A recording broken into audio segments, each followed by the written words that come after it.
आज मैं आपको एक ऐसी डेड बॉडी की कहानी सुनाऊंगा जो अपना बदला लेने के लिए दोबारा से जिंदा हो जाती है। वो किस तरह से अपने कातिलों को टॉर्चर करके अपना बदला लेती है, ये सब कुछ हम देखेंगे इस वीडियो में। इस मूवी की शुरुआत में हम एक रेस्टोरेंट में बैठे हुए 4 दोस्तों को देखते हैं। उनमें से एक लड़के का नाम होता है माइक। वो आपस में बातचीत कर रहे होते हैं कि हैलोवीन आने वाला है तो क्यों ना हम लोगों को टॉर्चर करें। माइक कहता है मुझे तो चिकअप को टॉर्चर करने में मजा आता है, मैं तो उसी को टॉर्चर करूंगा। चिकअप एक इनोसेंट सा मासूम सा लड़का है जिसे माइक हर साल तंग किया करता था। उनकी एक फीमेल दोस्त कहते हैं कि तुम्हें ऐसा नहीं करना चाहिए, आखिर चिकअप का क्या कसूर है, तुम उसे हर साल इतना ज्यादा तंग करते हो। माइक कहता है कि बेबी तुम्हारे सवाल में तुम्हारा जवाब छिपा हुआ है और वो ये है कि उसे सताना हमारी अब आदत बन चुकी है और तुम क्या जानो बेबी उसे सताने में कितना मजा आता है। वो लड़की अपनी बेस्ट फ्रेंड से रिक्वेस्ट भी करती है कि प्लीज ये सब करते हैं तो करने दो लेकिन तुम मत करना। लेकिन यहाँ पर उसका फ्रेंड और माइक दोनों ही उसकी बात बिल्कुल नहीं मानते तो वो यहाँ से उठकर चली जाती है। अब ये सब दोस्त खाना खा चुके हैं तो ये बिल पे करने के लिए मैनेजर के पास जाते हैं। तो मैनेजर उनसे पूछता है हैलोवीन आने वाली है, तुम लोगों के क्या प्लान है दोस्तों।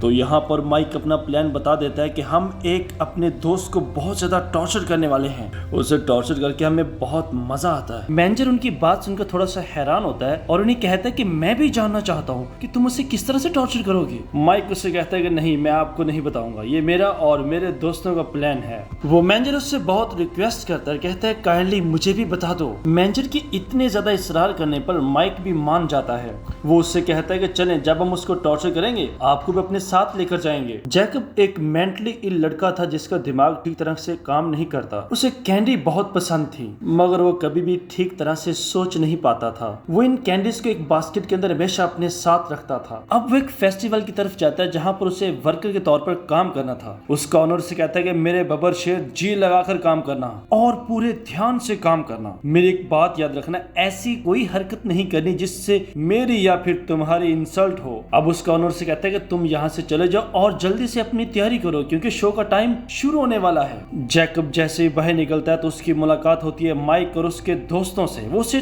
टॉर्चर करना शुरू कर देते हैं। जैकब भी इन सब से बहुत ज्यादा तंग आ चुका था, इसलिए वो अपना डिफेंड करने के लिए माइक को धक्का दे देता है जिसकी वजह से माइक बहुत ज्यादा गुस्से में आ जाता है और वो उसे मारना शुरू कर देता है। उसके साथ साथ उसके तमाम दोस्त भी उसे लातों से घूंसों से मारना शुरू कर देते हैं जिसकी वजह से जैकब की वहीं पर डेथ हो जाती है। ये सब कुछ माइक की एक फ्रेंड कैरल भी देख लेती है। जब ये सब दोस्त घर जाते हैं तो उन्हें जरा भी शर्मिंदगी नहीं होती कि उन्होंने किसी इंसान की जान ले ली है, बल्कि वो तो बातचीत कर रहे होते हैं और कहते हैं कि गलती तो जैकब की थी, वही हमारे दरमियान आया था, हम हर साल उसे टॉर्चर किया करते थे और वो हमारा टॉर्चर बड़ी आसानी से बर्दाश्त करता था। इस दफा उसने डिफेंड करके बड़ी गलती कर डाली। अगर वो डिफेंड ना करता और हमारा टॉर्चर बर्दाश्त करता रहता तो उसकी जान बच सकती थी। उधर फेस्टिवल शो का ऑनर जिसका नाम है डॉक्टर डी, उसे जब ये पता चलता है कि जैकब को किसी ने मार डाला है, जैकब की लाश देखकर उसे बहुत गुस्सा आता है कि मेरे एम्प्लॉय को कोई ऐसे मारकर कैसे जा सकता है, किसमें इतनी जुर्रत है आखिर। क्योंकि डॉक्टर डीथ दिल का बहुत अच्छा इंसान होता है। डॉक्टर डीथ जैकब की डेड बॉडी को उठाकर अंदर ले आता है और उसके मुंह पर एक मास्क चढ़ा देता है। इसके बाद वो कुछ ऐसे मंत्र पढ़ता है जिसकी वजह से किसी डेड बॉडी की रूह दोबारा से उसके अंदर आ जाती है और वो फिर से जिंदा हो जाता है अपना बदला लेने के लिए। फिर हम कैरल को देखते हैं जो सैम के पास जाती है। कैरल उसे सारा वाकया बताती है कि किस तरह से उसके दोस्तों ने जैकब की जान ली थी। सैम कहता है कि ठीक है, मैं तुम्हारी रिपोर्ट लिख लेता हूँ लेकिन अभी तक मेरे पास ऐसी कोई कंप्लेन नहीं आई। बाद में सैम को पता चलता है कि जैकब को टॉर्चर करने वालों में से एक तो उसका अपना बेटा ही है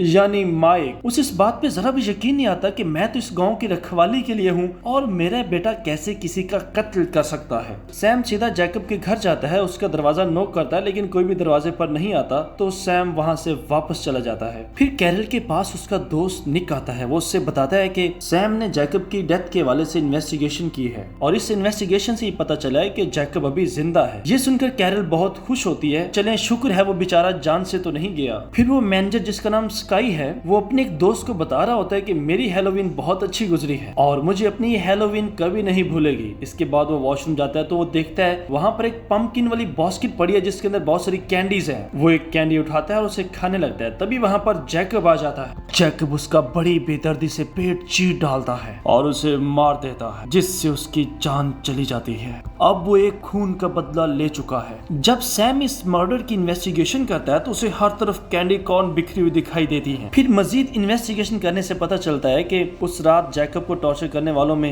ये मैनेजर भी शामिल था। सैम कैरल और उसके फ्रेंड कैर्नी को स्काई के मर्डर के बारे में बताता है और उन्हें बताता है कि ये मर्डर जैकब ने किया है। वो जाकर जब ये बात माइक को बताते हैं तो माइक को यकीन ही नहीं आता। वो कहते हैं ये तो इम्पॉसिबल है, जैकब ने तो हमारी आंखों के सामने दम तोड़ा था, अब वो जिंदा कैसे हो सकता है भला? अगर वो इतना ही ज्यादा मजबूत होता तो वो अपने आप को हमसे बचा सकता था। माइक कहता है जहां तक बात है स्काई के मर्डर की तो वो कोई और भी तो कर सकता है, जरूरी तो नहीं है कि जैकब ही ने उसे मारा हो। तमाम दोस्त उसकी बात से मुत्फिक हो जाते हैं। इसके बाद माइक का एक दोस्त अपने घर में कुछ अजीब सी चीजें महसूस करता है। वो जब उठकर देखता है तो उसे वही पंपकिन बास्केट दिखाई देती है तो वो बड़ा हैरान होता है कि ये बास्केट आखिर यहाँ पर कैसे आ गई। वो जैसे ही उस बास्केट की तरफ बढ़ता है तो जैकब उस पर हमला कर देता है। उसका हमला इतना अचानक और शदीद होता है कि माइक का दोस्त जरा भी संभल नहीं पाता और उसकी रीढ़ की हड्डी खींच लेता है, जिससे उसकी फौरन वहीं पर डेथ हो जाती है। सैम जब इस मर्डर की भी इन्वेस्टिगेशन करता है तो उसे अब पूरा यकीन हो जाता है कि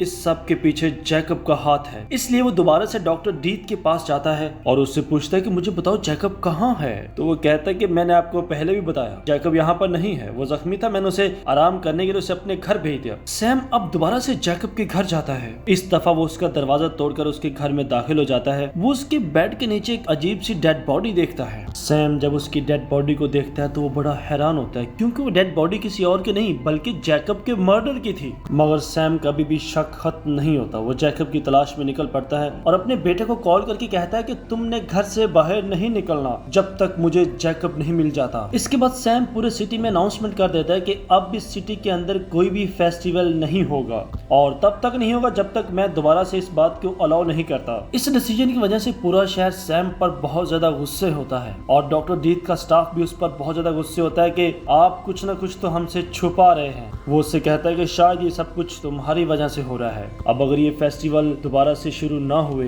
तो हमारे रोजगार का क्या बनेगा, हम अपना पेट कैसे भरेंगे। एक स्टाफ मेंबर जिसका नाम बिशप होता है वो डॉक्टर डीथ से कहता है कि तुम जो कुछ कर रहे हो क्या वो सब कुछ ठीक है। डॉक्टर डीथ कहता है कि हाँ मैं बिल्कुल ठीक कर रहा हूँ। हम जैसे छोटे लोग हमेशा से टॉर्चर होते आए हैं और माइक जैसे लोग हमें टॉर्चर करते रहते हैं और मैं चाहता हूँ ये सिलसिला बंद हो जाए और हम अपना बदला ले सके। डॉक्टर डीथ अपने स्टाफ को बताता है कि माइक और उसके साथियों ने जैकब को मारा था और मैंने उसे सिर्फ जिंदा किया है ताकि वो अपना बदला ले सके। डॉक्टर डीथ उनसे कहता है कि अब आप लोग मुझे बताएं क्या मैंने गलत किया। डॉक्टर डीथ की बात सुनकर तमाम स्टाफ उसकी बात से सहमत हो जाते हैं और कहते हैं कि हम भी आपके साथ हैं। फिर हम अगले सीन में देखते हैं कि कार्नी और कैरल एक कमरे में होते हैं। कैरल कोई चीज उठाने के लिए जैसे ही दूसरे कमरे में जाती है और वापस आती है तो वो देखती है कार्नी की वहाँ पर डेड बॉडी पड़ी है, किसी ने उसका बड़ी बेरहमी से कत्ल किया है। जब वो अपने फ्रेंड की डेड बॉडी देखती है तो वो शॉक्ड हो जाती है, उसे समझ नहीं आता कि वो क्या रिएक्ट करे।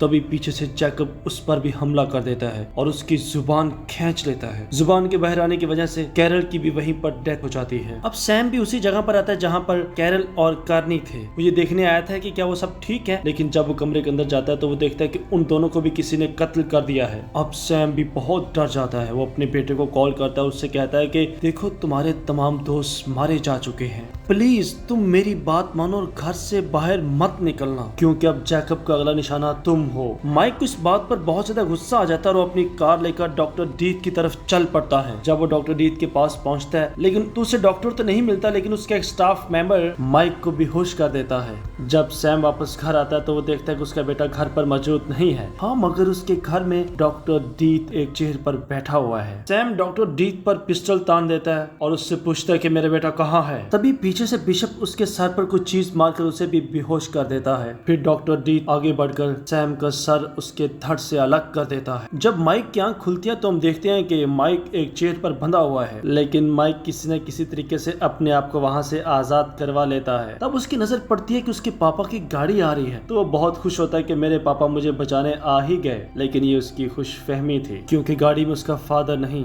उसके फादर का कटा हुआ सर था, जिसे देखकर माइक रोने लग जाता है। वो चीखने चिल्लाने लगता है और उसे पता चल जाता है कि अब उसकी बारी है, अब कोई नहीं बचने वाला। यहाँ पर पीछे से जैकब आता है जो उसे बड़ी बुरी तरह टॉर्चर करके मारता है। वो पहले तो उसके दोनों बाजू उसके जिस्म से अलग कर देता है और फिर उसके एक एक करके सारे दांत निकाल देता है। इस तरह उसे बहुत ज्यादा टॉर्चर करने से माइक की भी डेथ हो जाती है और जैकब का बदला पूरा हो जाता है। इसके बाद हम फिर से डॉक्टर डीथ को देखते हैं जो किसी और शहर में शिफ्ट होकर अपना शो कर रहा था। वो एक लड़की को एक नेकलेस गिफ्ट करता है जो कि माइक के दांतों से बना हुआ था और वो उसे जैकब के जिंदा होने की स्टोरी बताता है। तो अमांडा कहती है कि मुझे तो बिल्कुल यकीन नहीं है, ऐसे कैसे हो सकता है कि एक मरा हुआ आदमी जिंदा हो जाए और तुम्हारे पास ऐसा कौन सा मंत्र है जिससे तुम मुर्दों को जिंदा कर सकते हो। यहाँ पर डॉक्टर डीथ कहता है कि कुछ लोगों को सबक सिखाने के लिए मैंने जैकब को दोबारा से जिंदा किया था। ऐसे जालिम लोगों को सबक सिखाने के लिए जो मासूम लोगों पर जुल्म करते हैं, उनकी बिला वजह जाने लेते हैं। इस मूवी के लास्ट सीन में हम देखते हैं कि जैकब अपने घर में बैठा हुआ है और अपनी सबसे ज्यादा पसंदीदा कैंडी खा रहा है। इसके साथ इस मूवी की स्टोरी भी खत्म हो जाती है। अगर आपको ये वीडियो अच्छी लगी हो तो चैनल को सब्सक्राइब करना और वीडियो को लाइक करना बिल्कुल ना भूलिएगा। Thanks for watching.